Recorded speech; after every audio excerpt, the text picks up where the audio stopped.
Well. Welcome back to episode 3 of Get Out the Rye Bread and Mustard, a Mariners Mukbang. There we go. Yep. You want to do you need the intro? Yeah.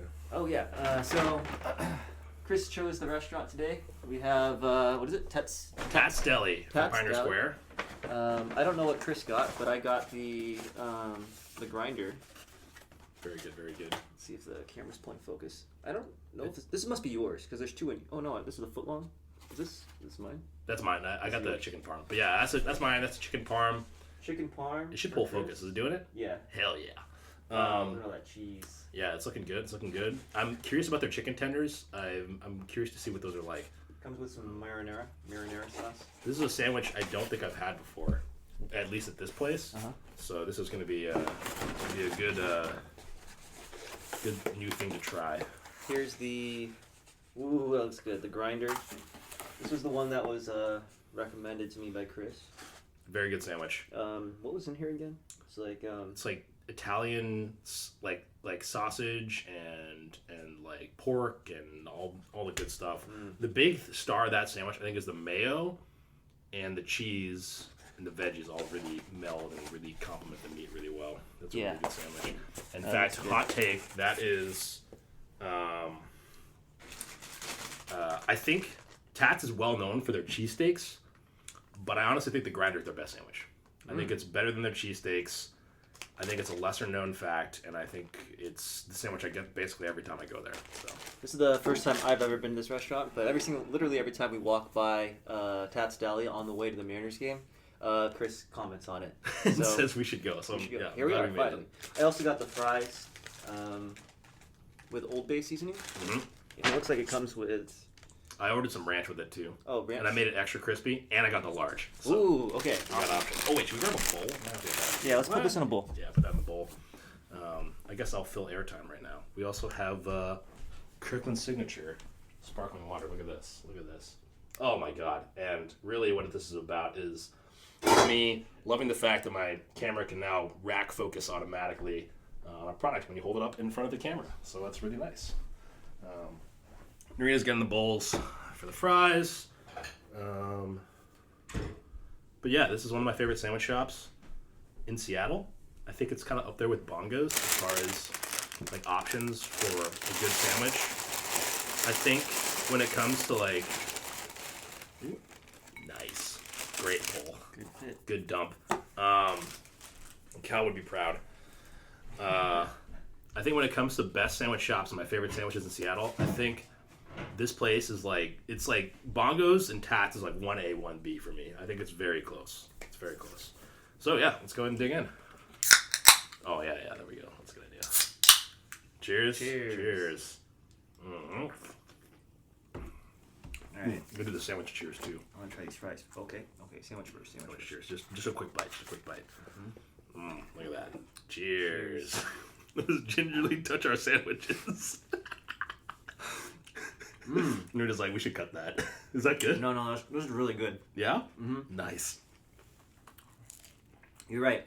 You have like the blend of like the pickles, lettuce, tomatoes, and then like that meat with the cheese. It's really good. The mayo is the star. Like a little sweet. Yeah, the mayo on that sandwich is freaking incredible. I love it. I love the mayo on that sandwich. I'm really glad I got the 12-inch.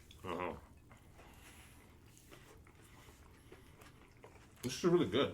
I might give this again at some point in the future. And chicken parm. Which, like previously, I tried their meatball sub. Wasn't that impressed. Maybe I should do it again because it might have been an off day for them. The rare 0 for 4 night from Tats. But this one's good. This one's something I would definitely get again. These fries are good too. Are these like beer battered? Yeah, I think these fries are definitely like the frozen style. Like they come in a bag and they just toss them in the fryer.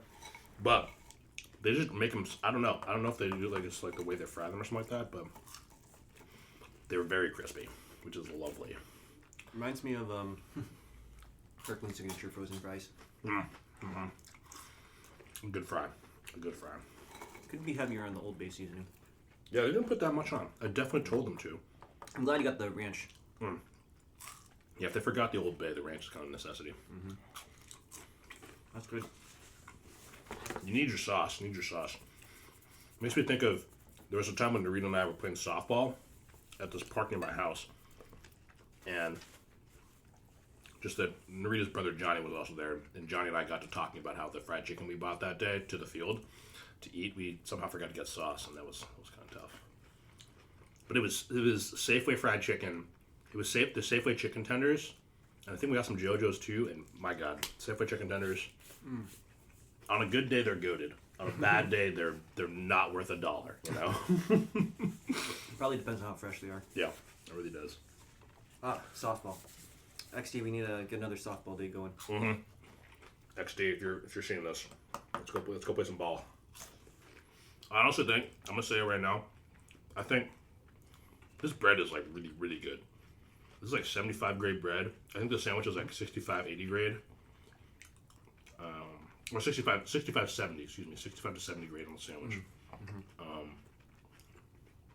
I honestly think that on like a really elite day, that's like, or honestly, I think that sandwich is minimum of 65, and on a great day, it's a 75.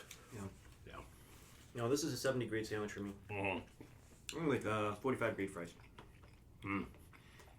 They're solid. 50 grade. 50 grade. 50 grade. Is it just like the fact that they're not hand cut? Is it kind of what you're docking them on? I think they're just standard. I'd say 50. It's like 50 as I almost double dip. League average. This is you know, like a JP Crawford hit tool, 50 grade. Or would you consider JP Crawford's hit tool 55? But hit tool, do they mean bat to ball? Is that what they're talking about?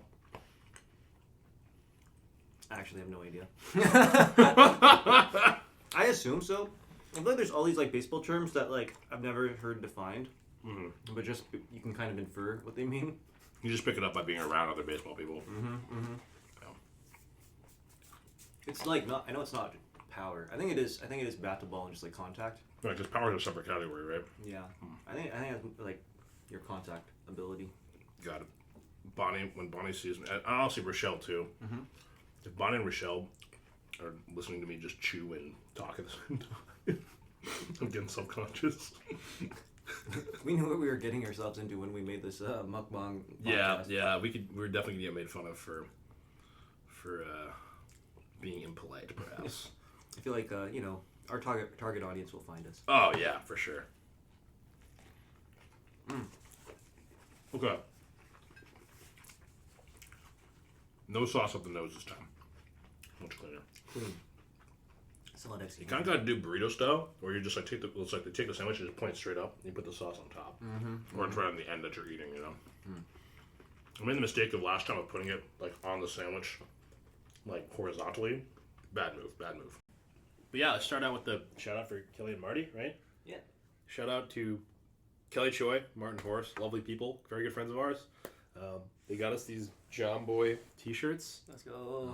Very nice shirts. We got squat and get low. Yeah. Maybe you can see the back. I think I can stand up. That's okay, Narita. You can out jump me any day of the week. But shout out Kelly and Marty for getting these lovely t-shirts. Honestly, I do say I like it. I like this one because of the nerd call out. It's good. The back of the t-shirt says something like, you probably just saw it, so you could tell me. But baseball nerd, ask me about useless information. Yeah, that's a good shirt. It's a good shirt because let me tell you what, I know a lot of useless things. That's for sure. If you ever see Chris in public wearing this shirt, please ask him. Yes. Ask him random baseball minutia. That's what he lives for. Yeah. Ask me what Ichiro's batting average was in 2009, maybe. Do I know that one? I think I know that one. Maybe. I don't know. But yeah, so I think we're the idea for this episode, I think we might have mentioned it earlier, was just recapping our fan origin stories for ourselves, and just kind of how we got into the game and got into the Mariners. I don't know. Do you want to start? No. How about you start? Okay. Unless you want me to. We'll start with. Well, we'll show you that in a second. What I just put on the floor there. But yeah, I really got to give a shout out to my Uncle Jim, my Auntie Winnie, and my two cousins Isaac and Joe. I never realized this. I knew they were into baseball. I knew they were into sports, but I never realized that apparently, prior to when I was born, when Grayson was just a baby, my older son, when Grayson was just a baby, that family of 4 was visiting us, right? And Uncle Jim was like, "Why don't we go to a Mariners game?" Because Isaac and Joe just loved baseball so much; they were really into it, and so they went. And that kind of got my parents into just being maybe not diehard fans, but just adjacent to the Mariners and just knowing how they were doing generally. And so that happened, and then a couple years later, when Grayson's maybe a little older, they got more into baseball. They were following the sport more closely. And when I was 7, I think, in the Mariners' last playoff run before 2022, right?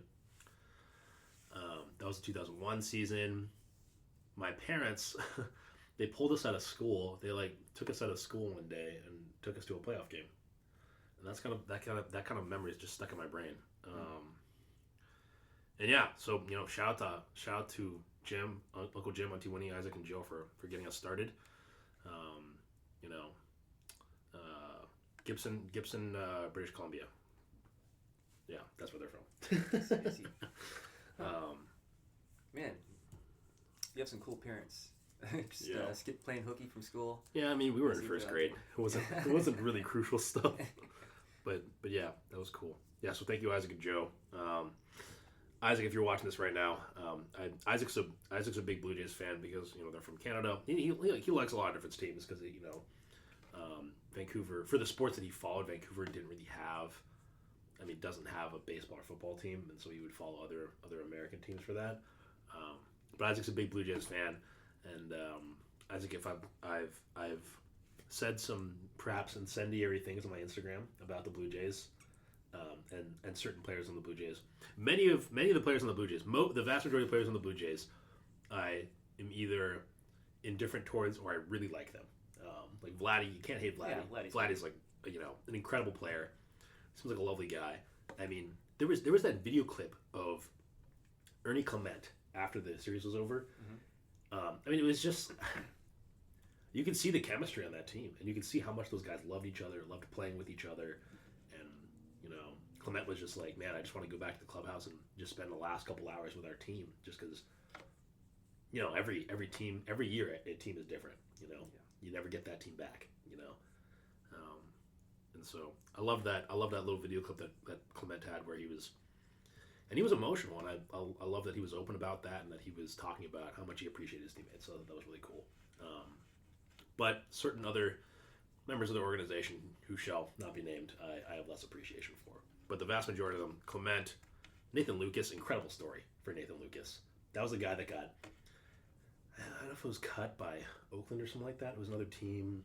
They cut him midway through the season, or maybe early this season, early this past season. The Blue Jays picked him up, and he's hitting third in the world, or he's hitting second in the World Series. Like, that's insane. What a turnaround, And Lucas, I think Lucas was a guy that didn't debut until he was like 28 or something like that. Yeah, and maybe that was Clement, but I think it was Lucas. That sounds right. Yeah, and those guys, they were huge, absolutely huge for them. Wasn't Clement a waiver wire pickup too? He might have been. Yeah, they assembled like a lot of their guys. But anyways, all this to say that the vast majority of the Blue Jays organization, I love and appreciate, or have at least no ill will towards, especially the bullpen. The thing that they did for Alex Vesia, where they put his number on their hats, that was very cool. Just because, baseball is a very silly sport. There is there's a laundry list, a very long list of things that are more important than baseball. And of all the silly things, baseball is the most important.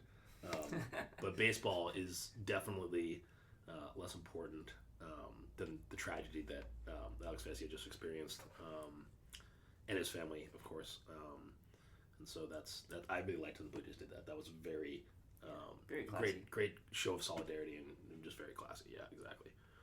But yeah, man, that was kind of long-winded, but. Yeah, so Isaac and Joe got us started. That was really cool. And Isaac and Joe were they were always around playing sports throughout my childhood because they were relatively close to us in terms of they would just pop down from BC sometimes to visit, or we'd go up and visit them. And so yeah, their enthusiasm for sports, I think, kind of stuck in my brain as like, oh, that's cool. Like I like how into this they are, even when I wasn't as into it, And then especially since they're your older cousins, right? Yeah, older cousins, exactly. I feel like you always want to do whatever your older cousins are doing. Like, oh yeah, this is super cool. Yeah. I mean, Isaac and Joe were like, they were kind of like two older brothers that they were kind of like two older brothers for me in the way that we like spend time together. Very cool guys. Very cool guys. And then my parents, shout out my parents for taking us out of school, like you said. That was very nice. And I always am very appreciative of the way that my parents would encourage our interests. I think it felt like I could tell my mom wasn't actually interested in the things that I would talk about, but she would always listen and like engage and be like, like it was clear how much she loved that I was into something, and when that something was the Mariners, she was very supportive and and she follows the games too. She's a fan too, but I loved how much she supported my interest in baseball and other random things like photography and other things. So shout out my parents for that. That's kind of how we kind of got started. Grayson, my older sibling, was also very into baseball for a time. Apparently, they drafted Albert Pujols in 2001 when he was a rookie on their fantasy team. They had Grayson was 10, and Grayson might have been somewhere between the 10 to 13 year age range, something there and there from 4th grade to 7th grade, and they were playing roto-wire baseball. Wow. And apparently they had Albert Pujols and were like wrecking shop. Wow. And they had to I want to say that Grayson would tell me that they would do there was like a salary cap within this league. In order to draft, they had to players were worth a certain amount of money or something like that. Was it auction or something? I don't know. I mean, I think it was just I don't know if it was a draft order, or I don't know. But I know that they had to balance the salary cap, which is wow, that's cool. And that was when they were in middle elementary school, which is man. Grayson, yeah, another athlete I looked up to as a child. So, yeah. And then there's a really lovely photo of me and my siblings in Mariners gear when we were kids. If I can dig that up, I'll try to throw that up on the footage at some point. But yeah, my mom tells me that they went to Jan Louis, which is this local family portrait studio that takes a lot of family portraits. You've heard of them? No, Jan Louis. But anyways, they do a ton of family portrait stuff, and my parents were like, oh, we'll put them in Hawaiian shirts or whatever for these couple photos, right? And then after that, my mom was like, okay, they can pick what they want to wear after the Hawaiian shirts, and we picked Mariners gear. And so all three of us were wearing Mariners t-shirts, and my younger brother Michael is it's holding a bat in his hands, and my mom thought that was so cute, and she always refers to that as being even though Michael was never that interested in sports, she always takes that as a sign of how close we were, just because he wanted to be involved, which I thought that was cool. So that's super sweet. Yeah, it's very sweet. And Grace and I think we're both wearing Mariners hats and t-shirts. So good photo. Yeah, why don't we do memorabilia at the end for both of us, and then you can recap first. Whatever. Yeah. So. Sure. So kind of I feel for both of us, baseball is very much something that was kind of passed down from generation to generation. Yeah. On both my dad's side and my mom's side, baseball was super important. So my dad is from the San Francisco Bay Area, and his parents were San Francisco Giants season ticket holders. I remember going to a game in I don't know if it was 2003, 2004, something like that. I think it was at the San Francisco ballpark. I don't remember what it was called at the time. Oracle Park or something like that. I'm not sure. I think it's Oracle. Is it Oracle now? I think it used to be Minute Maid. I don't know. I don't remember. Candlestick. Candlestick? It wasn't Candlestick at the time. It was originally Candlestick, but I know it wasn't that at the time I went. But yeah, seeing Barry Bonds in the height of his prime. I don't remember if it was the year he broke the home run record, but it was in that general vicinity. And I remember people were talking about he could break the record. A formative memory for you. Yeah. So for that one day, I was a Barry Bonds fan. I was like, Barry, throw me a ball. And of course he didn't. Nah. It sounds like Barry, honestly, it does feel like Barry kind of got the short end of the stick from the media. it sounds like they didn't really particularly treat him all that well. But he also was, a little grumpy at times. It sounds like so. Yeah. And then on my mom's side, so yeah, baseball is really important to my dad growing up. He's a diehard Giants fan. He'd be listening to the radio, be listening to games every night when he was in bed. And then when he moved up to Seattle for grad school at UW, that's when he met my mom. He got married and then slowly got converted to being a Mariners fan. And that was in large part because of my mom's side. So my mom's side was here from Beacon Hill, and my grandpa started playing baseball. Well, he was playing baseball as a kid, in high school and stuff. I don't remember what position he played in high school. Man, the Narita athletic genes, they're a couple generations deep, huh? Yeah. And then during World War II with the Japanese internment camps, playing baseball was one of the things that was able to get them through that time. So it was a really, really difficult time, but baseball was the thing that carried them through. It was a constant. Yeah. Yeah. And then he continued just playing I don't know if it would be community or semi-pro. I don't know what you could consider or what you would call that, but he played baseball after the war as well, and it was just really important to him. So then when the Mariners came to town in '77, or they were formed in '77, he was very excited. I think he was even a Seattle Pilots fan. Yeah, in the 60s. Yeah, because that was pretty 67? close to Beacon Hill. So I can't say. There's a hardware store. I think it's a Lowe's. Yeah. Near my house. It's on Is it on Rainier or something, right? Yeah, it's on Rainier, near my house, and yeah, they have a little marker for where home plate used to be for Six Stadium. Exactly. Yeah. Yes. Yeah, I think I remember my grandpa talking about Six Stadium because it was right in that neighborhood. Mm-hmm. But yeah, so the Mariners started in '77, and he was a diehard fan from the beginning. They were real bad for the first 25 years. Yeah. And then they had the success in '95. 28 years ago. And then I think I wasn't alive, or I was 1 year old in '95, but my dad and I think a couple of my siblings. 1 year. I think it was the regular season, game 161 or 163. I think so. I think he was at that game. Against the Angels. It was the Angels. Yeah, whichever one they stormed the field after. Yeah. So he stormed the field with my cousins, the rest of my family. When you could still do that without getting arrested. Yeah, I don't think that would fly these days, but yeah. And then I remember going to a game in the Kingdome. I think the last year before they blew it up.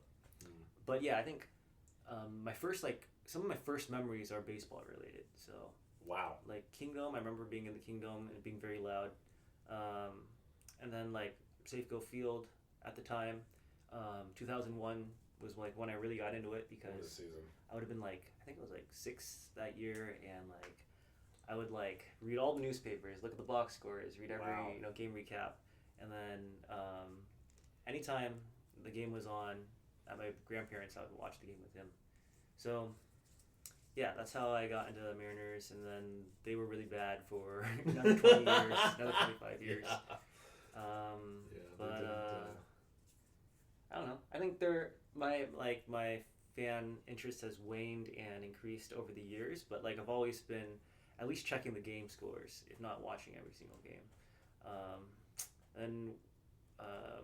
I've been in a Facebook Messenger baseball chat since college, where what year did that start? Do you know? Way before me. Did Terry Tran start that group? I don't know the origins. I haven't scrolled back to the beginning, but every single time the Mariners win, you send the beer emoji. Yes, the cheers emoji. Yeah, and I think it's been over 10 years since I've been in that chat now. Yeah, I think you said it it's outlasted several relationships. Yes. And also there was years where you talk about how there was no discussion. Yeah. There would be no words exchanged because the team was so bad that nobody was going to talk about it. Yeah. But the cheers emojis, they were there. Those cheers emojis were still there. It's just they wouldn't something to discuss. Yeah. And then right around 2021, 22, things got a lot more active. Things got more interesting. I think I got added to that chat maybe 3 years ago. 3 years ago. It was in 2022 I got added to that chat. A lot more discussion now. And a lot more discussion. A lot of things to talk about. Yeah. I can't believe Grayson was playing fantasy baseball in 2001. You think they'd get back into it? I don't think so. No. I don't think they're really into baseball anymore. Okay. More of a flag football person now. Rhiannon's trying to start a fantasy baseball league. Oh yeah. Yeah. That'd be fun. Nice. Yeah. Honestly, I need to get on the league that you and Eric and Marty have. I just gotta commit. I just gotta do it. Yeah, it's pretty fun. Love fantasy baseball. But is that a keeper league? No. I wish. I would do a keeper league. That'd be great. Oh yeah, Will was talking about a keeper league. Maybe we should do that. I would do that. Man, that'd be a lot though. Can you draft minor league players too, or do you draft them once they debut? I feel like it must be. I feel like it'd be more fun to draft in the minor leagues. Actually, you must have to draft minor leaguers because they don't all come up at the same time. They don't all debut at the same time. Yeah. So it'd be hard to do like a rookie draft. Yeah. But what was I gonna say? Yeah. I think also remember Lookout Landing? Mm-hmm. That was I remember being really spending a lot of time on those message boards when I was 12, 13. Wow. Going way back. Yeah, the Dave Cameron, Jeff Sullivan days. Prior to Jeff Sullivan, did he end up at Fangraphs? Where is he? I think Dave Cameron ended up at Fangraphs, or maybe they're both on Fangraphs. I think they're both in Major League Baseball organizations right now, front offices. You know what might have honestly r/ultimate or not r/ultimate r/Mariners. Wrong podcast. Wrong podcast. Wrong sport. Not a sport. r/Mariners was also a big thing that kind of got me into sport. I think because I started being on Reddit for better or worse. Shout out Alexis Haroon. Alexis, one of my best friends. His wife Alexis, she got me to check out Imager, and then that led me to Reddit, and then which led me to r/Mariners. Is it pronounced Imager? Imgur? Is that what it is? I've never heard anyone say that word out loud. I don't know. But anyways, yeah, that's how I ended up in r/Mariners. Thanks, Alexis. Meme Queen Alexis Haroon. Yeah, it was r/Mariners that kind of got me into it again in 2014 or so. That's when I started checking that subreddit, and I was like, oh wow, we're actually decent this year. I was like, I would pay attention and I would not pay attention. I remember following the team in 2011 briefly. I remember the perfect game. I remember where I was when I found out about that.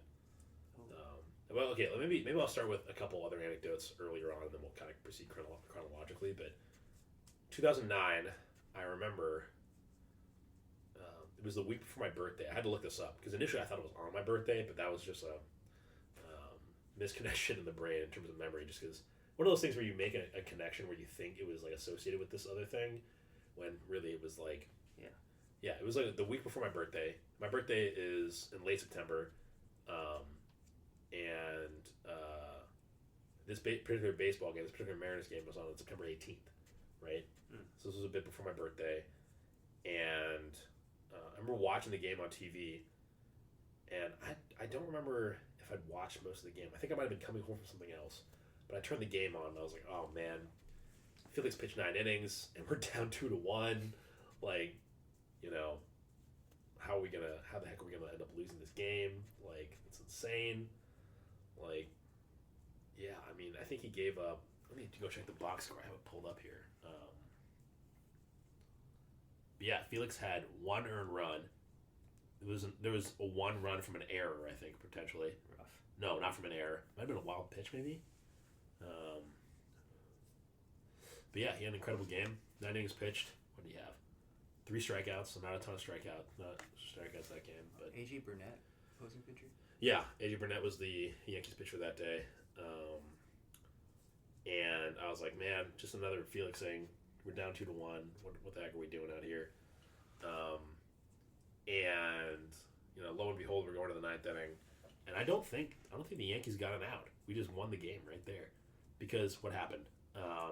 Mike Sweeney came up to pinch hit. Uh-huh. Mike Sweeney, I believe Kansas City Royals legend Mike Sweeney, yeah. came up to hit, and he got a double right off the bat. Yeah. on like the first, I want to say like the first at bat of the inning, and might have been the first at bat, I don't know, but he got a double, gets on second base. They immediately yank him because they're like, oh, Mike at this point Mike Sweeney's kind of old, get so a pinch runner in there. they put Michael Saunders. It was rookie Michael Saunders, the Condor, another Canadian connection right there. They put him on second base, and they bring it, and then because Ichiro's coming to bat, so they're like, okay, Ichiro's gonna get a base hit. BFF of Mike Sweeney. Really? Yeah, Mike Sweeney and Ichiro were tight. Really? Didn't know that.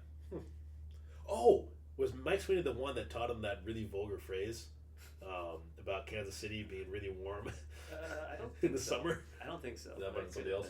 Anyways, okay, so they bring Ichiro comes up because it's back to the top of the order because the lineup cards flipped around, and and I think it might have been the first pitch, but Mariano Rivera is on the mound, and Mariano Rivera, first ballot Hall of Famer and the greatest relief pitcher of all time, right? But he misses. He makes a mistake on a pitch, and Ichiro puts it in the right field seats and wins the game right there. Saves Felix from getting Felix. Gets us another win that season, and a season where we would end at 85 and 77. And everybody was talking about, they're like, oh, we're on the up and up now. Like, they just hired Don Wakamatsu as our manager. He was the manager that year. His 1 year, right? His 1 year, and he got fired midway through the next year, I think. Yeah, and they were like, oh, it's a rebuilding year. Like, they're putting it together. They're going to be good again. That was the Russell Brandon year, too. We had Russell Brandon that year when he was good. And they were like, okay, 2010's looking bright. We're gonna get in 2010. We know how that turned out, but needless to say that's a really kind of burned into my brain memory was Ichiro winning that game right there. And he had a great 2009 season, really good season for him. And I don't know why. I just it's ridiculous, and it's not it's not congruent with reality. But part of me was like, you know what? Ichiro did that for my birthday. That was a little gift from Ichiro to me. Yeah. And so that's a good memory for me. That's a great birthday memory. Yeah. And then I don't think I have another really strong memory from the Mariners in 2010. I knew they sucked that year. And then in 2011, my family we were traveling in Europe on like a family trip. I was following the Mariners. And I remember they got on the streak where they alternated winning and losing for 14, maybe 15 games. Like they couldn't crack a 2-game streak in either direction. I remember being like, wow, this is kind of insane. Kind of want to see just how far you can keep going that way. Yeah, and then we had Eric Wedge then. Eric Wedge was our manager. Oh, man. Eric Wedge is solid. Yeah. I remember I would check the highlights for this game, or for the Mariners, and check the highlights for the Mariners in Europe, across time zones, because I was just like, oh, well, I'll take a look, And then in 2012, I remember where I was when Felix threw the perfect game. I was teaching. I was an assistant karate instructor at the karate school that I went to as a kid,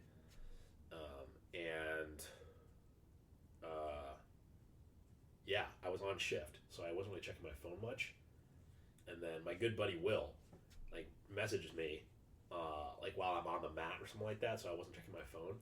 But he was like, "Chris, you gotta get in front of the TV right now, right? Gotta get in front of the TV right now. Forget your class, forget those kids." Yeah. The kids can figure it out. They know how to throw a punch, right? The kids know how to fight. And so he texted me this, and I was like, and I remember checking my phone later after I got off the mat, and I'm like, oh my God, I'm missing it. It's happening right now, and I'm missing it. And I remember going to the break room and just being like, oh, I wish I was there. And this was prior to 3G or 4G data, so I couldn't get the game on my phone. My phone was like a dumb phone at that point. Yeah. Which maybe that's a good thing. Maybe that was a good thing for back then. Well, it was this day game, right? It wasn't like a Sunday afternoon. It was a day game. It was a day game, and I was working. Was it a Sunday? It might I don't remember what it was, but it was a day game. I remember that. But the real punchline to this whole story was that I had a date with a girl that I liked that same evening. Have I told you this story? I don't think so. And we go to this pizza place, right? And we sit down to eat pizza. And there's a TV right behind her. And lo and behold, the TV is replaying the entire game. during our date, Uh-huh. and I'm just like, oh my god, how the hell am I supposed to focus right now? Like, like, okay, yeah, this girl's very nice, she's lovely, she's cool, but you know, Felix is freaking dominating with that changeup right behind her, you know? Yeah. And I'm like, you know, it was like the man looking back and admiring the woman walking by me while his partner's like right next to him. Uh-huh. You know, it was Felix Hernandez walking right by the two of us. I mean, it did. You know, I don't think this girl that I was on this date with was offended at all, because I don't think she was not interested at all. So if I suppose in hindsight, I should have just been like, hey, can I just watch this game? Can we end the date here? Can I just watch? We went and saw a movie after that. We saw Ruby Sparks, which is kind of this weird movie with, is Paul Dano? Yeah, Paul Dano. Dano? Yeah. Is that name? Kind of a weird movie, but not the best date movie now that I think about it. Holy crap. But yeah, in hindsight, I'm like, dang, I could have just watched that game. That might have been a better use of my time and energy. I don't know. But, you know, the girl was a lovely person, very cool person. So, yeah. But that's 2012. And then 2014, man, how long have we been talking? I don't even know. We should have set the stopwatch. Let me check. We're at the 30-minute mark right now. Okay, all right. But yeah, 2014, I remember being like, this is the year. We're going to break it. We're going to get into the playoffs. Because that was the year we had that really dominating bullpen. Right. With, the reliever that just passed away that I shared in the chat. Oh, yeah, I don't remember his name. Oh, that's terrible. I wish I remembered. But he was on that team. He was part of that really dominating bullpen. Yeah. I think that year we had Tom Wilhelmsen. Yeah. They even had like one main frontline guy, but they had a lot of depth. Excuse me. Ooh. Did they have Morrow? No. Morrow was way before that, wasn't he? Yeah, Morrow was before that. I think I'm way off in that year. But they had a lot of really good relievers that year. They had Fernando Rodney. It was a Fernando Rodney experience. He was our closer that year. And our offense was Kyle Seager, Robinson Cano, and that was basically it. We didn't have a whole lot of that. No, Cruz was the next year. Cruz was 2015. But yeah, I remember thinking to myself, this is going to be the year we're finally going to break in, and then, you know, the Angels. No, it was the A's. It was the A's that did what they did. They kind of shut us out of the playoffs. Ah, man, you gotta admire the front office for the A's organization, but not the ownership. As I said in the first episode of this podcast. 2014, 2016. I don't really remember too much about that season. I know I was like, we're close. We're right on the cusp. You know, the Mariners kind of had this thing where they'd have even year.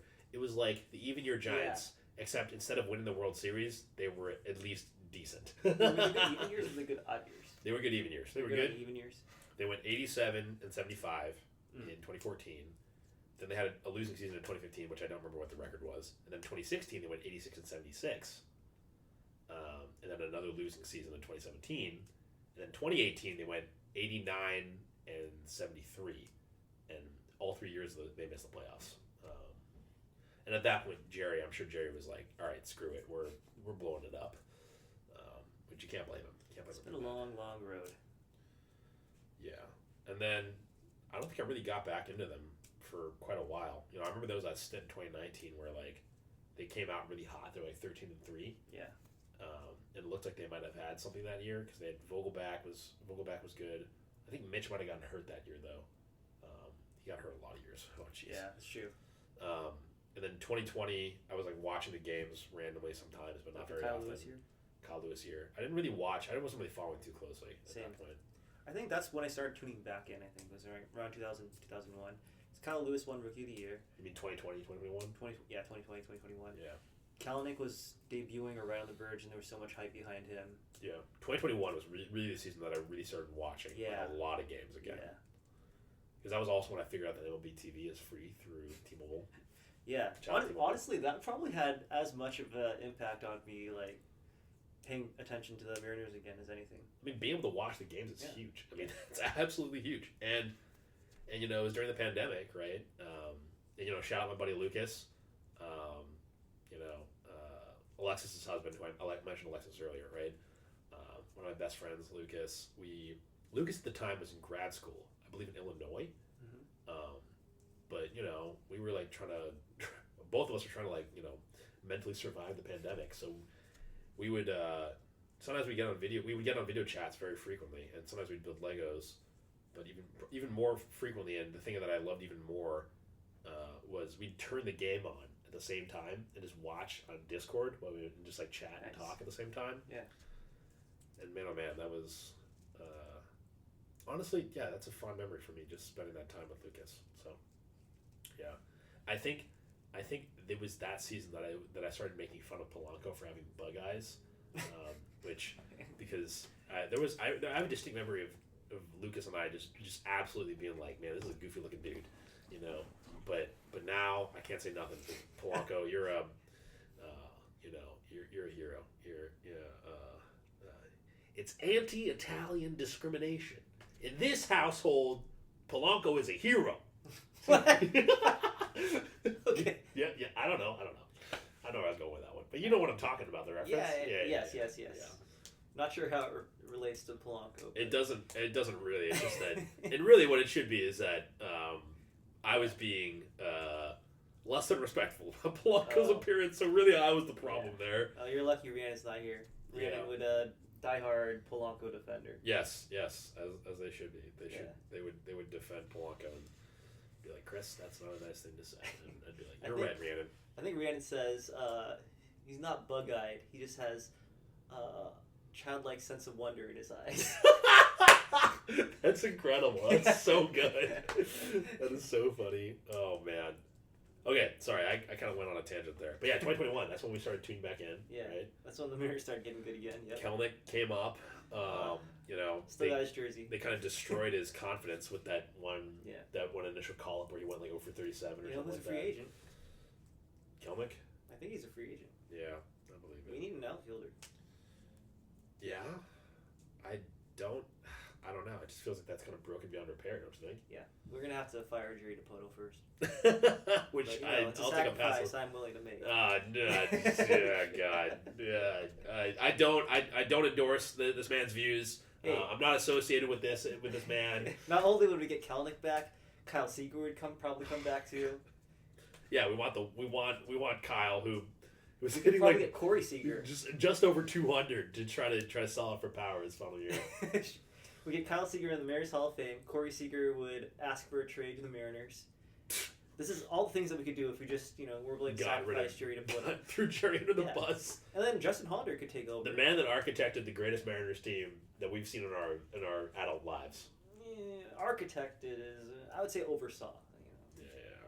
We'd still have Justin Hollander. We'd still have our pitching development guy. What's his name? I don't know. This is the guy. I don't know the guy's name, but this is the guy that got Brian Wu, right? That was like, we need to draft this guy. Yeah. What does Jerry do anyway? Kyle had it was his final year in 2021. Kelnick was coming up. Mitch had his comeback year where he had 39 bombs. That was JP. Came over and was like our lockdown shortstop. Or not came over, but he'd been with us for a few years at that point, but. JP was the guy that scored the end up in the winning run in game 161, I think, against the Angels. Yeah, I remember watching that season and being like, man, we might break it this year. 90 and 72. We had the same record this year that we had that year. Yeah, that was the fun differential team, right? That was a fun differential team because they had a terrible offense, but a really dynamite bullpen and a decent starting rotation. Yeah. That was the Chris Flexen year. Chris Flexen was really good for us that year. Logan Gilbert was good. I think Logan Gilbert came up like halfway through that year. Yeah. Marco, yep. Who are their starters? Maybe I don't. Oh, we might have had. Do we have Taijuan Walker still? Or maybe that was the year that we were like, oh, we should have re-signed Taijuan Walker, because I know he went over to the Mets the year after we let him go. It was like dynamite. Yeah, 2021, that's really when I started paying attention again. I went to a game with Lucas over the summer. Lucas came back from Illinois. He visited, and we went to a game. And Lucas is also a huge Mariners fan, obviously, because we watch the games together. Which kind of brings me to maybe the memorabilia. Maybe we should get started with memorabilia. Sure. Let me dig out some of the stuff that I've got.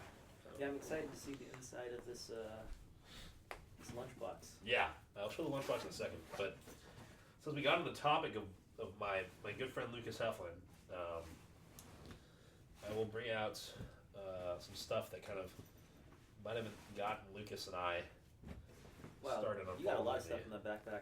Yeah, I mean that's all the frisbee gear's in there too. Okay. Because I need to get dressed eventually. But Lucas and I were college roommates, right? So we're in the dorms at UW, right? And I keep getting these packages, and Luke, I think at some point Lucas was like, "What are you buying?" Right? And so, this is one of the Mariners. This might have been 2015, because when I was buying these jerseys, right? And I was buying these jerseys off eBay, right?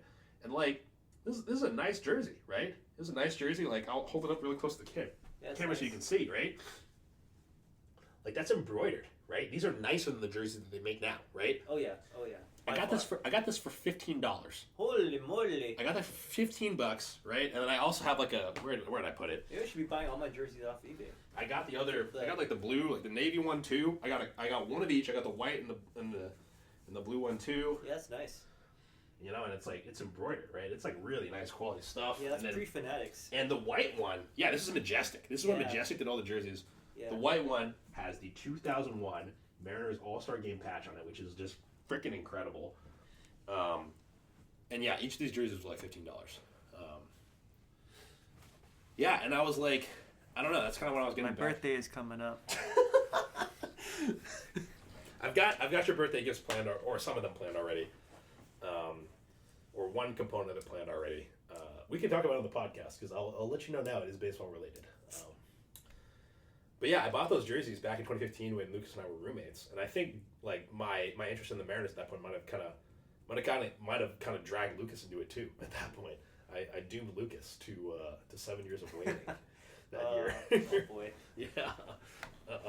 But yeah, no, that's what led to Lucas and I watching the Mariners over Discord 6 years later, remotely. I feel like I did the opposite with Rhiannon. Yeah. Where I was like, Rhiannon, you got to get back into the Mariners. They get back into it, and that same season, it's just our best year ever.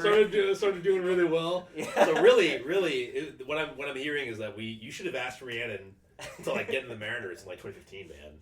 No, I think if I didn't think the Mariners were going to be good, I would not have encouraged Rhiannon to be a baseball. You would not have doomed Rhiannon. Yes. But I felt really good about the team, I doomed Lucas in 2015. Although, I mean, the offense was good that year. I think the offense was good. Kyle did a decent year that year. So those are the jerseys. I showed them to you. Crazy thing is we probably had a higher payroll back then, right? We probably did, yeah. It's insane. Straight up. Like not even adjusting for inflation. Oh gosh. Too much burping. But yeah, I showed you the jerseys. Those were incredible. I always maintain nowadays, every time I see some scalper who's like trying to flip Mariners gear and it's like $300 for like a really cheap piece of something, I'm just like, every time I see that, I just think to myself, man, I'm just gonna wait till they're bad again and then I'll buy that. Yeah, you're probably not going to get a jersey for $15 on eBay anymore. No, and those are that was a nice jersey. That's good quality. I don't think they're fakes. They're not fakes, and that's when they made them really well. Even if they were fake, that is such high quality. Like you can see it, right? Like here. Because like the Fanatics jerseys are so thin. They don't do the embroidery. They just like paste it on. Yeah, they just paste it on. Yeah. It's embroidered. It's really nicely done. That stitching. Look at that stitching. And the patch. The patch is sweet.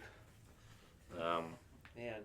And then the other thing I got to show y'all is this lunchbox that my family. This is like a promotion the Mariners would give out at games, right? Is it focusing on this lunchbox? Yeah, it's focusing it. And they have like a player on each side of the lunchbox and like different highlights. And yeah, it was there's the Soto Mojo on the bottom. Yeah, so I remember having one of these lunchboxes when I was a kid. It's been thrown out long ago, but I remember having that lunchbox, which was funny because I was homeschooled, so I never used it. That's so funny. I put car toys or something in there. That's really funny. Yeah. But yeah, what's on the inside is oh, nice. We've got a baseball that I just pulled out from the inside of this lunchbox. And there it is right there. I'll try to turn this in so you can see it. That's Dan Wilson's signature right there. Wow. And It's even got a note. It says, "To Amanda, go M's." And that was a name that Grayson was assigned. That my parents gave to Grayson at birth. Mm-hmm. But yeah, Dan Wilson wrote this note for Grayson, and we still got the ball. So it's pretty sweet. Nice. That's a cool little thing we got. Kind of funny connection. I also remember meeting Dan Wilson when I was probably 7 or 8 or something. Yeah. He did a book signing at U Village, and got to shake his hand. He was really nice. I remember that. Yeah. I wish I had taken the time to lecture him on his bullpen usage. Yeah, when you were 10? Yeah. 5, 10, something like that? I don't know. Go back in time and plant the memory. Munoz, not Pizzardo. Munoz! You're going to go back in time. Like way back when. You're going to be like, Dan, you need to remember this 20 years from now. Oh, man. If only. Do not let Pizzardo throw a sinker low and in to George Springer. Oh man, that's funny. Oh yeah. So what did you got the photos? Yeah. So I have the photos. I was talking about my my grandpa on my mom's side, who played baseball in the internment camps during World War II. So here's a photo of him and his team while they're in the camps. Let's see if I can find him. I should have figured this out earlier. It's okay. I'm pretty sure this is him. Here. Yeah. And then some 70 years later, the Mariners had a Japanese Heritage Night, and they honored some of those internment camp baseball teams. So they got a photo with Ichiro and Kenji Jojima, who was on the team at the same time. That's my Grandpa George. Grandpa George. And sharing a name with Kenji Jojima, because Kenji Jojima's fake American name was George. Jojima Kenji. Jojima Kenji. So George McKenzie. Yeah, that was a joke apparently back then. Is that they would joke that if they just flipped his name around, that would be his American name. Yeah. So he had these. My grandpa had these photos hanging up in the house, and they're still there. You got other copies? Oh no, just the same ones. Oh, nice. Yeah. But yeah, you could always talk about Ichiro had a great handshake. Very strong handshake. And he said he told him, don't change. Because I think this was back then where people were just saying, Ichiro should hit for more power, But your grandpa told Ichiro that. Yeah, don't change. Do what you're good at and what makes you as a player. Yeah, I mean, I kind of get that. It's it's a superpower. Why would you go away from that? Exactly.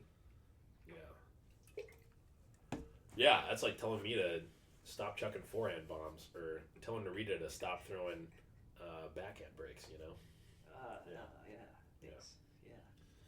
Something like that. But yeah, that's a little bit about, I guess, or maybe a lot about our fan history, I guess. Yeah. When we got started. So. Yeah, I guess I'd summarize. I feel like it would be really, really hard for me to not be a baseball fan anymore. I think it's pretty ingrained in my identity, from such a young age and with my family. My dad, I guess my dad is really the only other person in my family who's a diehard fan. But even the rest of my siblings, they know what's going on. Yeah, during the playoff run, they're all watching the games and stuff. Mm-hmm. So. And I mean, we have so many friends that follow the Mariners. It's our friend group, who we also hang out with outside of Mariners stuff, but there is a large community that we have built of all of us being Mariners fans, and all of us talking about games and talking about performance, the latest clutch performances or whatever, the playoff run. There's so much community that we've built around the team that it would make it hard to kind of walk away from that. And I don't know, maybe the Mariners will break me some way, but but for now it feels good to kind of have this thing you can kind of relate to people with. There's an alternate universe out there where they don't make the playoffs in '95. The Mariners get sold and moved, and then we're bonding over the Sonics. The Sonics get to stay then. The Sonics stay. Yeah, maybe. Yeah, Narita and I are basketball fans in this other universe. Yeah. I feel the family. my grandpa on my mom's side was into the Sonics, but I don't think anybody on my dad's side cared at all. About basketball? Yeah, the roots aren't. Because the Warriors were bad back then. Yeah. Yeah. The Warriors were bad. I think it would probably be Seahawks. Yeah, we'd probably be talking about the Seahawks all the time. Although, man, I don't know. Football, fun sport to watch. It's interesting because I'm more likely to watch, as a neutral, I'm more likely to watch a football game than a baseball game, I would say. Really? I don't really like watching like a random baseball game in the regular season when I don't have any skin in the game. I mean, it makes more sense in the playoffs, and obviously the World Series was insane this year, but like, which we'll get to. But yeah, I'd much rather watch a football game as a neutral than a baseball game, personally. But yeah, that's just me. Maybe that's my bias as being a person who's like, I'm kind of Mariners ride or die, you know. I mean, I think I was pretty much the same until I started playing fantasy. Oh, that kind of got you in it. I honestly feel like that fantasy is like, in both football and baseball, is like such a general interest multiplier, where your interest in like other teams and General stuff, interest multiplier. you know, That's really good. like expounds based on like, oh, I recognize this player. This player's on my team. I have a viewing interest now. You know? Yeah, makes sense. Yeah, like Pete Crow Armstrong. I like stumbled into drafting him this year, and I became a huge fan this year. Where I ended up watching a lot of Cubs games, also because they play a lot of like day games. So I mean, so you can watch during work and stuff. Watch it on weekends very responsibly. On weekends, very responsibly. I mean, PCA, he looked like an MVP candidate for a little bit. Yeah, he really dropped off. But you know, he'll come back strong. His defense is so he can good. adjust. His defense is so good that'll keep him in the league for a long time. Assuming as long as he can retain that defense. Yeah. So what? We talked about family. We talked about memorabilia. We talked about our fandom history. And when we transition to off-season stuff. Sure. Yeah. So you were talking about off camera. You were talking about Rhiannon. Oh yeah, Rhiannon and I really broke it down. We had our own podcast conversation. Nice. Over FaceTime. We need Rhiannon as a guest one of these days. For real, I think Rhiannon would bring like a level of spice to this podcast, which is really.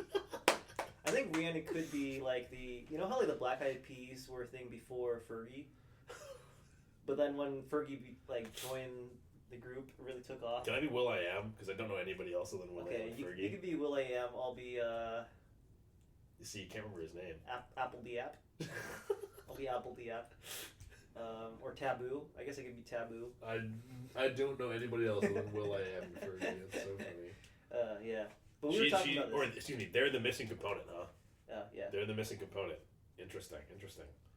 But yeah, I thought it would be fun to get a bunch of different guests on. I think. Yeah, I agree. For off-season content, we can get their Mariners fandom biographies, their testimonies, as you will. Mm-hmm. Yeah, but we were talking about off-season, and I was feeling I was dooming a little bit. I was feeling a little down in the dumps about the Mariners' free agency prospects. And I was doing the math, and I think Dipoto's come out and said we're expecting to start the season with the same budget as we ended the season with. Right. Which is 160. Yeah, which is a lot more than we started the season last year with. And then after projected arbitration, after all the free agents leave and stuff, I think they're projected to have around 130 something ish in payroll.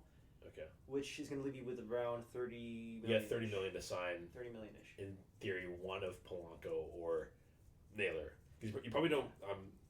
I'm sad to watch Eugenio walk, but I think we probably have to. Yeah. Just looking at different projected salaries and what people are expected to go for. Yeah, 30 million is not going to be enough for both of them. It's going to be really hard to get both Naylor and Polo. I can see what you're saying now. Well, if you do get Naylor and Polo, you're going to probably have to trade away either Castillo or Randy, right? Mm-hmm. Which, does that make you a better team? I don't know. But yeah, I don't know. We'll kind of see what the market is for both of those guys. I mean, the only way you get I don't think you get rid of Randy. I think Randy's too valuable as an outfield bat. Yeah. It's easy. I feel like it's I don't know. I want to say it's got to be easier to find a first baseman who can hit than a left fielder. I would agree. But also, we haven't shown a very good history of developing first baseman. Yeah, and I guess the only reason I can see really getting rid of Castillo is if you really think Kate Anderson is the real deal and can be it next year. Like, it feels like, I don't know. Do you really want? I don't know if you want Logan Evans or Emerson trying to get back into a starter role. You know, Yeah. it doesn't feel. It doesn't feel like a good idea. It's like if you're trying to be competitive right from the start. You know. Yeah. Um, No, I mean, I think you could solve all these problems if we just started the payroll at 170. Because then you wouldn't have to trade anybody, and you could sign Polo and Naylor, and then also probably Give them like a 20 reliever each, too. right? Something like that. Yeah. Yeah. I don't know. I think Polo will probably be like in the 15 range, Naylor's gonna get more. probably like 20ish. Yeah. Which is why you're saying that with 30 mil, that's not enough to sign both of them. That's $5 million you got to find somewhere. Yeah.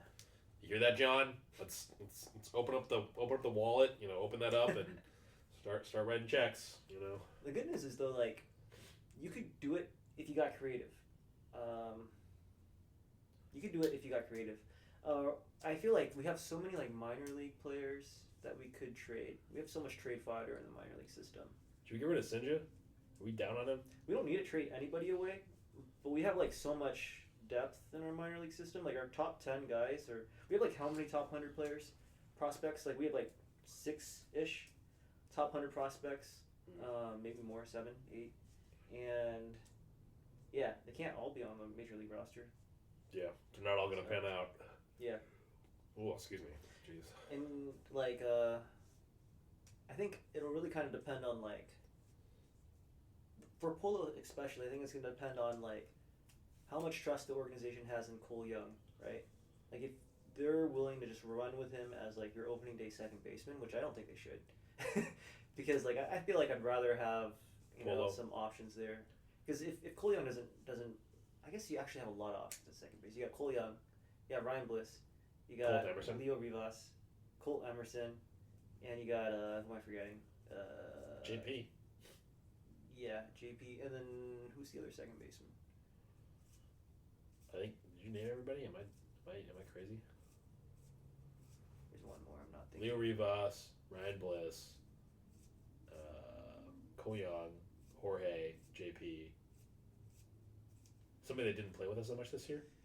So maybe I'm thinking Michael Arroyo, who's in Double A. But yeah, like you have kind of like a glut at the second baseman position. So that's a reason for maybe not re-signing Jorge in a way. Yeah.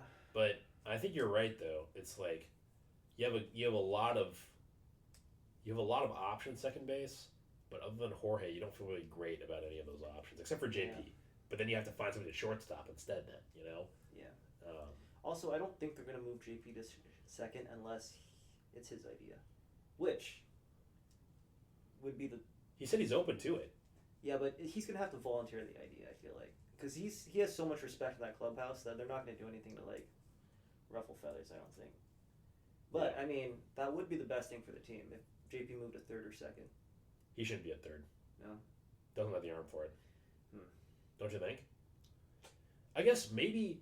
Well, I guess I say that JP doesn't have the arm for it, but now that I'm thinking about it, I wonder if he doesn't have the arm at shortstop right now because he's always ranging. Like he has to make a lot of off-balance throws at short. I don't know how bad his arm is. I feel like it's mainly his range that's the issue, right? Yeah, that's what I'm saying. I think I'm agreeing with you where it's like the problem is that his range is limited enough that he has to try to make a lot of off-balance throws. To make up for the time. Yeah, like he doesn't have time to set his feet, right? Yeah. He doesn't have time to set his feet. So maybe if he's playing third, he's got more time to set his feet. He doesn't have to range as much, and so he can make a strong throw. Maybe. I don't know. I don't know what the metrics say, but like, yeah, I think I agree that the best thing for the team, as far as just putting the best possible team out on the field, would be JP at a different position, sadly. But I can see what you're saying though about you want to re-sign Jorge, because if you re-sign Jorge, then you don't have to move JP. Yeah. And I don't know. I think I just like trust Polo's bet. Like. Yeah, more than any of those other options, for sure. Yeah. For sure. Jorge's a proven hitter. He just came off the best season of his career. Yeah. Like. Yeah, I don't see anything wrong with that. And in terms of like, What Random was saying, we should re-sign Jorge as a priority over Naylor, and I can kind of see the argument, right? I mean, yeah, like I think you were saying this earlier, but in theory, you should be able to find like a first baseman who can hit. You can like tide you over. Ish. Like, Ben Willie. First base. What? Ben Willie. I guess we need somebody to play in third, so probably want Ben Williams in a third, huh? He's like a glove. He's glove only. Like his only value is that he plays third base. That's a good point. Yeah, you'd probably put him in third. I guess I was imagining a world in which Ben figures out how to hit with some power. You know. Oh, then leave him at third. He's great there. Yeah. I think he's probably going to be the leading candidate to start at third base unless we sign someone. I imagine they'll probably like sign like a left-handed, like the version of like Donovan Solano, but for third base.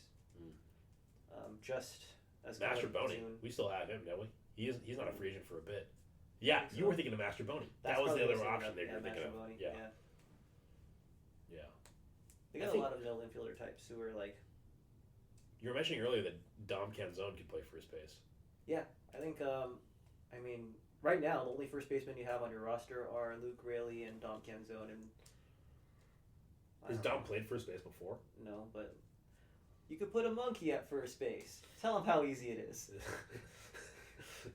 Tell him, Wash. It's incredibly hard. It's not that hard. Tell him, Wash. Yeah. Oh, man. In theory, like, you look at him like, this is a long guy. He's got long arms. Dom Canzone. You know?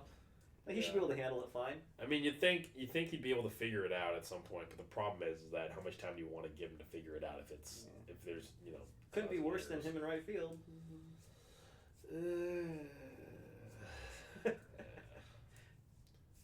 Dom, you need to get on whatever diet Julio's on. That's what you got to do. Because I feel like with Canzone, it's like he looks like he should be more athletic. He should be. He's just slow. Honestly, I think he needs a running coach, like a sprint coach. Have you seen his form? It doesn't look great. He looks like he has. He should work on his core. He looks stiff. When he runs. Yeah. I agree. He's not flowing. Yeah. He's not fluid when he's sprinting. Yeah. He also needs to learn how to hit. Dom? Yeah. Yeah. I mean, he had a good regular season, but yeah, it didn't really translate to the playoffs. I was going to ask you that. Do you think it's going to stick? Do you think Dom is going to stick? I would say I don't think that's more than 50% chance. Really? I don't think you can bank on Canzone as your opening day outfielder. I think I feel more optimistic about Robles. Vic? Yeah. I can see it. And Vic gives you defense, too. Yeah, he's got like that high floor of defense and base running. Like when his bat's not good, at least he's, making game-saving catches. Yes. But, I mean, I don't know. Like, they're probably going to trade away Canzone or Raley, right? They seem kind of redundant. Feels like you want to keep Raley, then. Between the two of them, don't you think? Only because I feel like you'd be selling so low on Raley. Raley feels like he's got a better major league track record as a hitter. Yeah.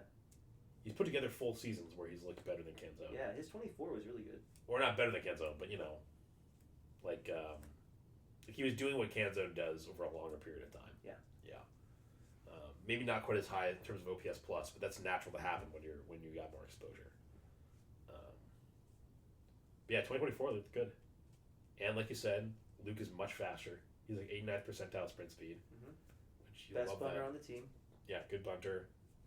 Yeah, I'm kind of starting to see the trade Dom idea. Yeah. Though, how much salary does that free you up? Probably not. It's He's not on league going minimum, to right? save you any. Yeah, it's not going to save He's on you any league salary. minimum. Yeah. And to be honest, I don't think he's going to like draw much of a return package. So maybe you just keep him then and see if he can replicate it. Does he have any options left? I don't think he's a free agent for a while. I think he got a couple years on him. Let me look. My computer's right there, and I'm too lazy to get in front of it. I'm just gonna use my phone. Okay, so like, what are the needs for the roster this offseason? First base. Need a first baseman. Third base, DH. What do you think? First base, third base, DH. Those are the spots you don't feel good about, right? Like and reliever. Maybe, yeah. I mean, okay. Who are the positions you have locked down? Are center field? Yeah, center field good, catcher good. You probably need a backup catcher, right? Yeah, you gotta find Harry Ford. No? I think you need to bring in at least one more like veteran catcher, just as insurance. Like somebody like that you could send to the minors if you needed to, and just have them waiting there. Right. Who was I looking at? I don't even remember. I already forgot. You're gonna look up. What were you gonna look up? I forget. Luke rated a 128 OPS plus in 2024. Nice. That's kind of shocking. That's higher than I thought it was going to be. He was really good in 24. Yeah. Yep. I just felt like he was never able to get like healthy and develop rhythm in 25. Yeah, maybe he'll be able to do that next year. Yeah. Wow, I didn't realize Luke is our age. I thought he was younger. No, that guy debuted really late. Because he still has like a couple of years, I think, of... Debuted when he was 26. Pre-arbitration. Nuke or Big Thunder, the nickname. Big Thunder. Oh, I was going with Dom Kenzone when he's a free agent, right? Uh-huh. Is that true? Something like that. Oh, God. If our podcast viewers are like, wow, both these fools are wrong right now, or they're both remembering the wrong thing, there's like a gas leak in this house or something, sorry. But just having memory issues. Dom Kenzone, he's a free agent in 2030. Wow, okay. So yeah, we got him a long time. 2030? We got him a long time. Wow. That's crazy, because he's not even that young. He's like 27, right? 28. Wow. Man. And then, like, honestly, like, you probably don't need to add a starting pitcher, but, like, they weren't that good this year. Wouldn't hurt to have more depth. It wouldn't hurt to have more depth. Yeah? But I think... You probably couldn't spend more than $5-10 million on him. No, you don't have the money. You have to... So, like, I feel like, yeah, first base, highest priority. Or Jorge. You could sign people at left field is good, center field is good, catcher is good. Starting pitching is like, you'd like more, but I think the other positions that you need more, or the other positions are a higher priority than the starting pitcher. Yeah. Because you need, and shortstop, I guess, is locked down too, in the sense that you probably don't want to make JP move right now. Yeah. So you got third, first, second, and right field. And then like a pile of bullpen arms. And like if they went out and got an established lefty reliever, I wouldn't be mad at that. Yeah, after. Relievers are expensive though. Yeah. Ferguson and Spire, kind of a tough offseason, or tough postseasons for them though. Yeah. Yeah, should we talk about the World Series? Yeah. I don't want to. Yeah, what time is it? 5:35. Yeah, I'm losing steam, so we should talk about the World Series. Yeah. An unbelievable World Series. I think that's up there with the best of them. Oh yeah, I think that's my favorite that I've watched. Yeah. I mean, I think that was the greatest Game 7 I've ever seen. Yeah. Done live at least, We were watching it at the piano bar. Oh yeah. On your phone.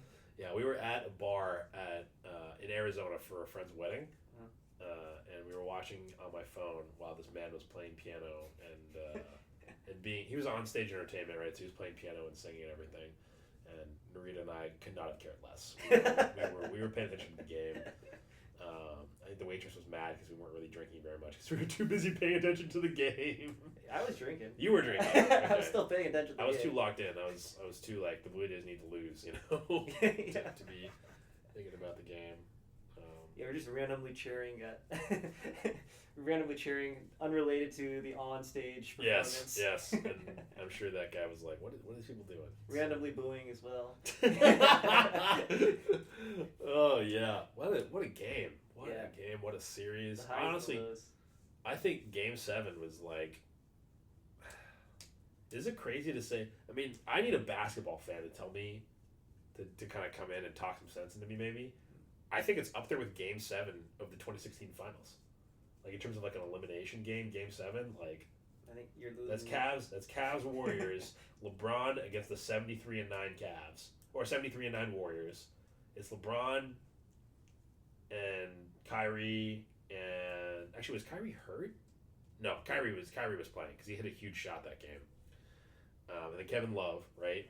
And they got down 3-1. That was the whole thing, right? This was the series where the Warriors went up 3-1 to the Cavs, and they were like, here comes the back-to-back greatest team of all time is about to, put the nail in the coffin, and the Cavs rip off 3 straight to win their first NBA championship since like the 50s or ever, maybe. I don't think the Cavs had a title before that. So wow. Yeah. It's high company then. Yeah, that's high company. But I honestly think it might be up there in terms of like obviously like you've got the moment like oh gosh, Mike Breen, the announcer for the Cavs Warriors game, was like he was like Iguodala was going for a layup, right, and then LeBron got the chase down block in the closing seconds of the game or closing minutes of the game. Blocked by James. Yeah, exactly. Yeah. Even I know that one. But yeah, I just feel like the number of things that happened in Game 7 was it was absolutely insane. You couldn't have scripted it better. It was freaking crazy. If you designed a Game 7 playoff in a lab, that's what it would look like. Jeez, I mean Max Muncy, the Dodgers looked freaking. They were down 4-1. Is that right? 3-1. 3-1. It was 3-0 to start, right? Or was it 3-0 to start, and then I think it was 4-2 for a while, right? I should have pulled up the box score. What am I doing? Just pull up the box score. But Max Muncy hits that home run in the 8th inning. But up until then, I think he hits that home run in the 8th inning to make it 4-3. I think, right? Dodgers, Blue Jays, Game 7. Baseball Reference. But yeah, I think, let me look at the box score really quick. Yeah, it looks right to me. Yeah, the Blue Jays were up 4-2 going into the 8th. Yeah. Right? And the Dodgers just looked, I mean, it was only a 2-run differential, but they looked dead. They looked absolutely like no hope, you know? Wasn't the 7th inning they had like their big chance and they came away empty? It was like 2 on with 1 out and they couldn't convert. And that's when I left and I was like, all right, I got to go talk to people and socialize instead of just watching the game. Let's go be real human beings instead of just huddled around my cell phone, right? But then it came back. Then I stopped doing that. Because Muncy hit the bomb in the 8th, and suddenly you're like, okay, they got 1 run, and they're within 1. And then he goes to the 9th, and you're not feeling great, but you're like, I don't know. And then Miguel freaking Rojas, jeez. I think I said after they didn't score in the 7th, I was like, it's over. I think I actually said it was over after they hit the 3-run home run in the 3rd inning. Yeah, you did say that actually. I do. It's like the Dodgers aren't coming back from this. Their offense hasn't been able to get anything to go in. And lo and behold, what a game! Yeah. What a game! I mean, just everything. This game had everything. You had like the benches clearing, all the drama of that, right? That had been building the entire series. And I mean, the benches cleared in like the 6th, 7th, or something like that. Maybe even earlier in the game. But then you had Muncy hit the bomb in the 8th. They're within 1. Yeah. You're like, okay, maybe the Dodgers got a chance, right? Go to the 9th. Jeff Hoffman gets the first out, so they're 2 outs away at this point. And I think that's when Rojas gets up and hits the bomb, right? Yeah. And so the Blue Jays were 2 outs away from just sealing the World Series and having their titles, the first title since the 90s, right? And have you watched like the YouTube like crowd reactions of that, like of the Toronto Blue Jays viewing party? No, I have not, but maybe you should send it to me because you know how I feel about the Blue Jays fans, maybe. So Blue Jays. With the exception of Isaac Ling. Isaac, I love you. Isaac, I love you. He hits that home run and just like air just completely leaves that building. It's just silent. And you hear like a couple fans like being like, it's all right, we still got this. Then they show Yamamoto warming up in the bullpen, and everybody starts groaning. I did see that part. That's incredible. That's so good. The entire crowd it was like the PTSD. Just like everybody's just head in their hands. Yeah, you know? They're like, oh, not this man again. Not this guy. I thought he was dead. This makes me think of maybe I'll play that clip of. I told you about the Toronto Raptors fan who was like. Did I tell you about the Toronto Raptors fan who was watching the Grizzlies against the Raptors? He's at the Raptors home stadium or whatever, right, or home arena, and the Grizzlies get the ball to their best player, and he immediately starts screaming, no, not this guy, not this guy, no, Rudy Gay, not Rudy Gay, right? Then Rudy Gay, of course, is the game-winning shot, and then I think the iconic line is, oh no, you fucking asshole! Yeah, and that's, I think that was the same reaction to Yamamoto. Yeah, you know? Shades of that. Same deal as Yamamoto, and yeah, I mean, the killer is how many chances the Blue Jays had to win the game. Yeah. Right? They're 2 outs away from the 9th. Yep. 2 outs away in the top of the 9th. And if they just don't give up the bomb to Rojas, the game's over. Right? And then you've got the bottom of the 9th where they get bases loaded 1 out? 1 out, bases loaded. Bases loaded, 1 out. Was it no outs? No, so, it was so one. It was one out. They brought in Yamamoto with runners at Snell kind of got into a jam. First and third, I think. He hits Kirk on like the first pitch. Loads the Yamamoto. bases. Yeah. Oh, yeah, and he gets the bases loaded. Yeah. And then that's and then just the hard ground ball to Rojas at second base. Literally like and 4 inches. Isaiah Kiner-Falefa is not far enough off the bag. He doesn't have enough of a lead. Yeah. I was talking about this with my Skip's boss at work. So my boss's boss at work, because he was like a baseball fan. He's retired, right? But I was just talking to him about baseball because I was just like, oh, congrats on retirement. I was like, you're a Red Sox fan, right? Because you're a Red Sox fan. But he was like we were talking about the World Series, and he was like, yeah, IKF did not have enough of a lead, right? And I was like, yeah, that was a crazy game. And then the next pitch, or not next pitch, but the next batter after that, oh my god, just I can't remember who it was, but the guy hit that. It was It was Varsho. No, it was Clement. It was Clement. Clement hit it was a warning track shot. Yeah, it was Clement. Clement hits the warning track shot. And have you seen the John Boy breakdown of this?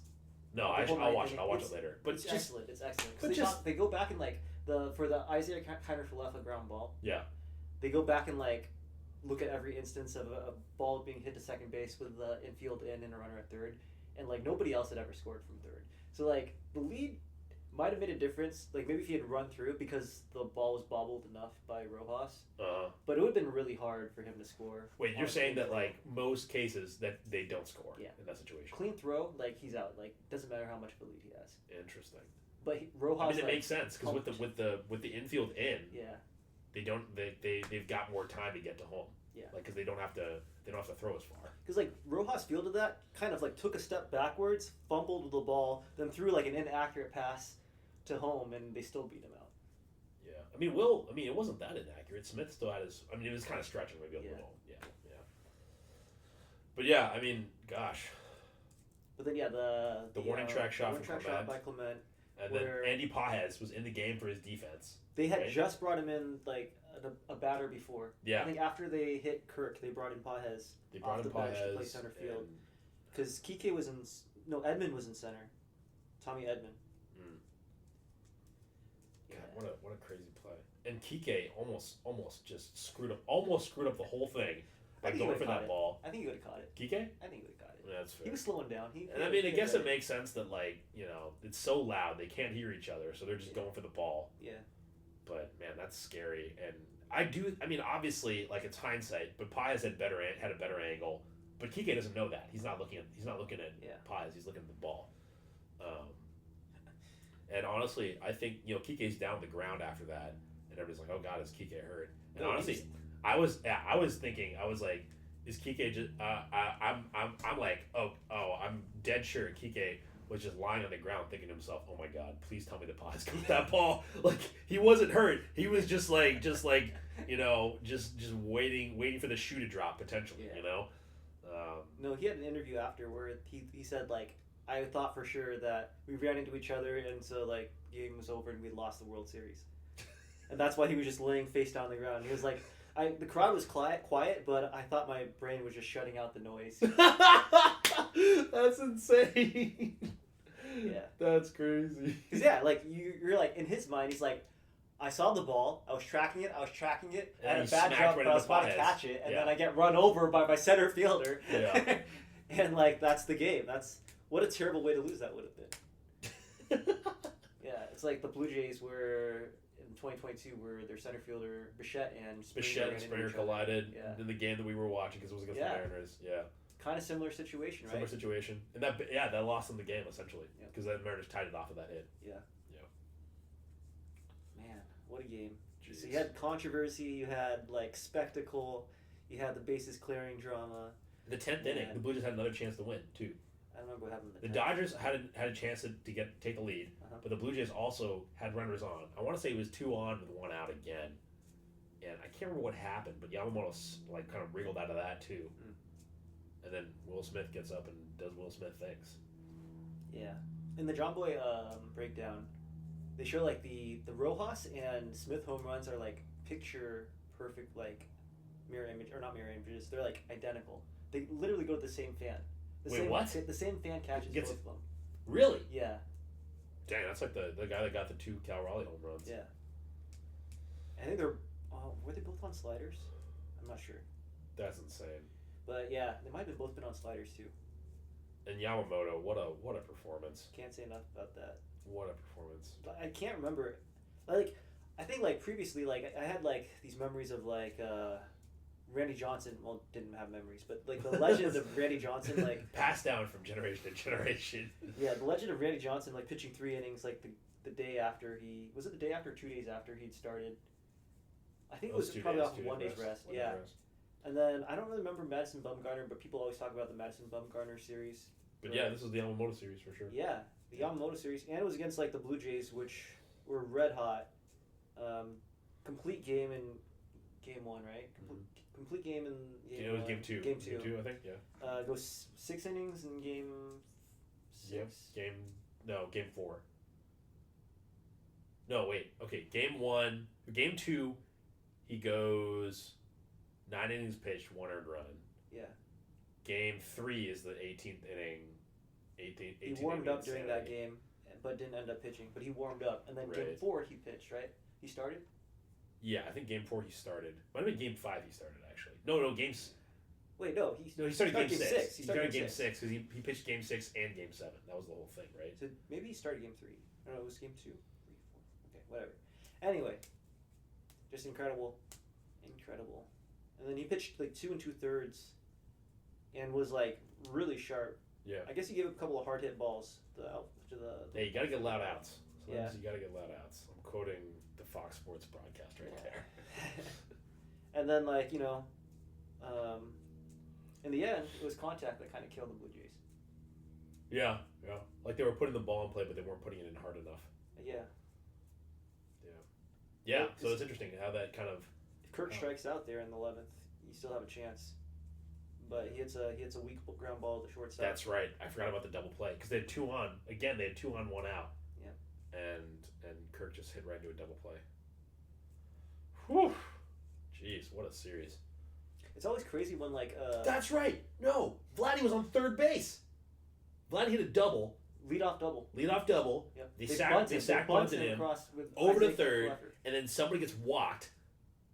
Somebody gets walked. Somebody gets hit or they walk Barger on 4 pitches. They walk Barger, and then Kirk comes. Oh man, I gotta say, Kirk is an incredible defensive catcher, but I mean, I don't know. Cal gets doubled off there too, but or doubled up there too. No, Cal either hits home run or he strikes out. He doesn't put it in play. No, he's not gonna hit a ground ball. Why would you hit a ball on the ground? Why would you hit a ball on the ground? You can't hit a home run if it's on the ball. If it's on the ground. If you don't hit a home run, you don't get a run. You know. Yeah, exactly. You don't get a run. There's no guarantees. Silly Toronto Blue Jays. But it's always. I feel like it's always kind of shocking or real surprising when you end the game on a double play. Because there's only 1 out, you don't even think about that. You're like, oh wait, the game's over. Yeah. The same thing happened to me in the Houston series. Yeah. When Vic made that diving catch, doubled off at second. Jake Myers at second base. That same thing happened in. Because that just didn't even occur to me. I was like, the same thing happened in Game 6. So Game 6 and Game 7, the game ended on a double play. Yeah. Crazy parallels. Because Kike Hernandez catches that ball where everybody, and then was it Barger who gets picked off of second base? Something like that.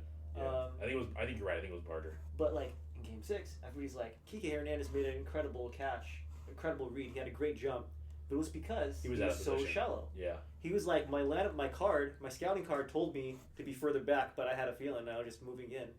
But that same thing happens in Game 7.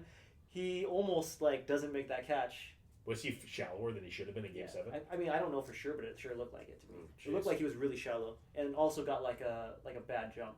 Because he said the swing, he was I think his exact words were something Ernie Clement had hit so many of these little bloop singles in front of me all series, and that's why he was so shallow. He sees that swing, his first step is inward, and that's why he was still out of position. Just wasn't expecting to carry on. But man, what a series! Yeah, you don't think about the double play into the game because you're just thinking to yourself, "Oh man, we just got 1 out." Yeah. I was like, after Vic made that diving catch in the Houston series in the regular season, I was like, oh good, we got 2 down. Now we just gotta get 1 more out. Yeah. I didn't even realize Myers had already was rounding third base and hadn't even tagged. You know. Yeah. Man, that's crazy. Vladdy hits a leadoff double. It can't score. Doesn't Yeah. get around to score. It was leadoff double, and like you have your 3, 4. No, you have your 4, 5, and 6 guys, right? Yeah. And you're like, you gotta, as a Blue Jays fan, you're like, oh yeah, this is going. Who was the we're gonna 4 tie guy this up that here. bunted him? Was it Varsha? Isaiah Kiner for left because they had They pulled out Bichette. Yeah, they pulled out Bichette. Yeah. Right. Yeah. And it's like, man, like, the kind of, I mean, like, it played right into Yamamoto's hands. Because you give him a free out, you advance Vladdy, but then Kirk can't get it in the air. Can't get the sac fly. Yeah.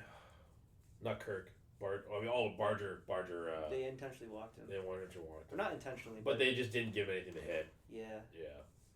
I mean, I wonder if they were thinking to themselves, they're like, okay, it doesn't matter if we walk Barger because Kirk is just such a double play, double play prone that they were like, let's just. Yeah, that's a good point. Most of our players don't get doubled up there because they don't put the ball in play. They hit bombs and they strike out. Yeah. Oh man, I was laughing. I don't think Ty France had that one game where he played. Yeah. Got a hit, didn't he? He went for 3 that game, I think. He almost into a double play. That was so funny. Got to field his choice instead. I forget what happened. Good job, Ty. Good job. I forget what happened, but I was like, oh yes, I've missed you. Hey, is he a free agent? He's good defensively, isn't he? Yeah. He won a Gold Glove, I guess. Played 138 games. So he's he was 93rd percentile in outs above average or something like that. Wow. It was really good. He did look like he was in really good shape. Yeah, I think we should probably wrap it up just because it's been. Probably don't want too much more footage for me to have to edit. Sadly. You're right. But okay. But anyways, thank you for sticking around for episode 3 of Get Out the Rye Bread and Mustard. Mariners Mukbang. And yeah, we'll see you next time. Take care. I think we kept that to like an hour. No, it was like an hour and a half. Oh really? Hour. Oh my and god. 25. This marinara does look really good. I think I could use even more tomato on this, honestly. Oh my god, I kind of backed myself into a corner here. No way out but through. This is gonna get messy. I need more paper towels if you need them. I think there's tomato sauce on my nose right now. You're covered in tomato sauce. You need a wet wipe? That's okay. I'll do that. Okay.